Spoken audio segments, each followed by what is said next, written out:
Ladies and gentlemen, welcome back to your favorite series on the internet, Guess the Elo.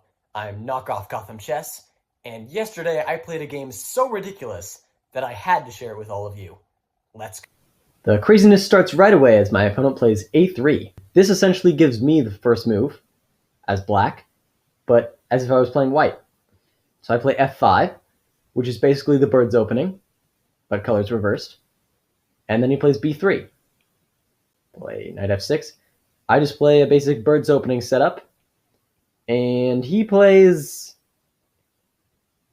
the third rank defense, where he puts all of his pawns on the third rank. This is ridiculous. This does nothing. This is terrible. See, the engine agrees with me. It's -3. -3. And so on these last couple moves, I just pushed all my pawns to create an attack. I'm going to go hammering right away at these pawns here. So I played g4. Takes. And then the bishop to g2. This is defending this pawn here. I play bishop here, attacking the pawn. Makes sense. And he plays Bomb Cloud? He plays king to f2 to defend his pawn. What? What is king to f2? Okay. I play pawn to c5, taking space on the queen side. Makes sense. Not great, because I'm not actually attacking the king, even though it's super weak here. He plays e4, trying to defend himself. Makes sense. Queen to c2, or queen to c7. And I'm lining up on this pawn still. But now we can just play f4. And now somehow, with these pawns, he's feeling a little bit safe, which is ridiculous.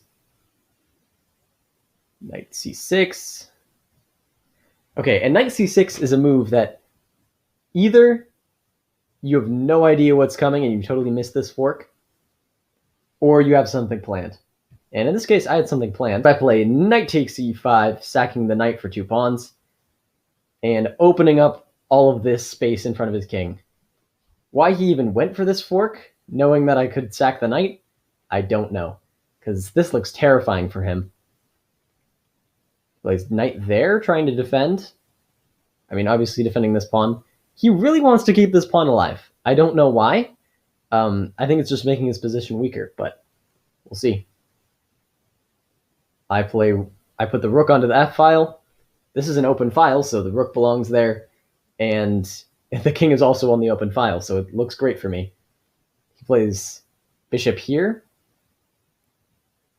trying to block the file. I play knight there, putting pressure on the bishop. This might look like it just blundered the pawn on h5. And to some degree it did. We trade, and then he takes it. But then I take his bishop. He takes with the knight. And then I take with the rook. Absolutely crazy. The rook sack totally works here because the king is just wide open by itself. And it's going to die. The pawn takes, queen takes, and the king moves back. And here I'm obviously totally winning. The two things you got to consider are material and king safety. I'm down a rook for 2 pawns here, but his king is right here in the middle of the board, and this rook and this knight, they aren't in the game at all. Like, you could just say, this material doesn't even matter, which is why it's more like -5 here. It's more like I'm up a rook. Anyway, here I play bishop to f3, and I immediately lose all of my advantage. If he just plays queen to d2, then he's offering a queen trade. I can't take the queen trade because I'm down material. So I have to play, I don't know, queen to g3. And this looks terrible. Yeah, that's just losing.